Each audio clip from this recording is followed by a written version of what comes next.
Assalamualaikum warahmatullahi wabarakatuh. Saya Ditenta Kurnia Tasya, NIM B03219015. Di sini saya akan menjelaskan bab 12 di buku konseling individual, konsep dasar dan pendekatan Profesor Dr. Syamsu Yusuf LNMPD.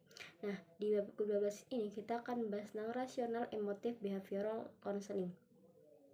Rasional emotif behavioral counseling ini pertama kali ditemukan oleh Albert Ellis. Dia dilahirkan pada tahun 1913 di New York. Prestasi yang dicapainya adalah sarjana muda pada tahun 1934. Karir dalam bidang konseling dirintisnya sejak masih di gelar MA dengan membuka praktik swasta dan bidang konseling perkawinan, konseling keluarga, dan konseling seks.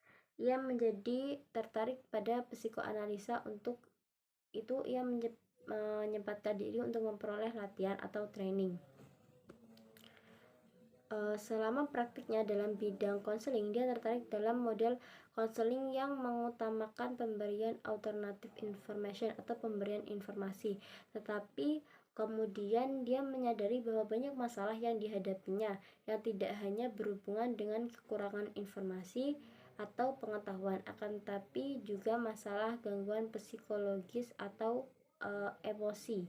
Dengan alasan itu, kemudian dia kembali lagi menggunakan psikoanalisa yang membantu konseling. Model psikoanalisa yang pertama kali digunakannya adalah psikoanalisa ortodoks. Psikoanalisa ortodoks dianggapnya pasif dan memakan waktu yang lama. Ketidakpuasannya itu diungkapkannya sebagai alasan dia menemukan teori konsep dasar ini. Kemudian landasan filosofis dari pendekatan REBC adalah existential. Hal ini dikemukakan oleh Ellis. Dia berpendapat bahwa sebaiknya individu itu menerima dirinya dalam wujud apa adanya, bukan penampilannya atau perbuatannya. Oleh karena itu dia penganut eksistensialisme. Maka dalam menghadapi konseling, dia bersikap menerima dan menghargainya sebagaimana adanya. Dia mengemukakan bahwa esensi humanisme itu meliputi dua aspek, yaitu aspek psikologis dan aspek etis. Aspek psikologis ini bermaksud mempelajari manusia atau individu sebagai satu keseluruhan dengan tujuan untuk membantu individu agar mencapai kehidupan yang lebih bahagia dan mampu mewujudkan diri dan hidupnya lebih kreatif. Kemudian etis meniadakan hubungan manusia dengan Tuhan dalam hidupnya, karena dia termasuk penganut yang simpatik terhadap aliran modern.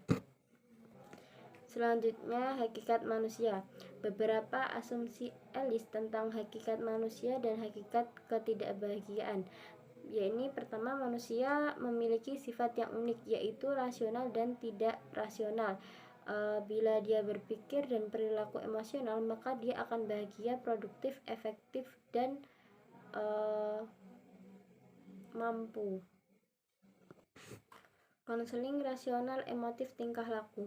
Pengertian konseling di sini dapat diartikan sebagai proses bantuan yang diberikan seorang konselor atau terapis terhadap individu pasien yang mengalami emosional masalah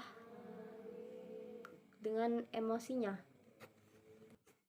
Dalam suasana dialog yang dinamis dan penuh penerimaan, agar konseling dapat mengenali kepercayaan atau pikiran-pikiran yang logis, sehingga dia bisa menemukan dan menghilangkan ketidaklogisan kepercayaan atau pikirannya yang menjadi sumber penyebab masalah yang dihadapinya.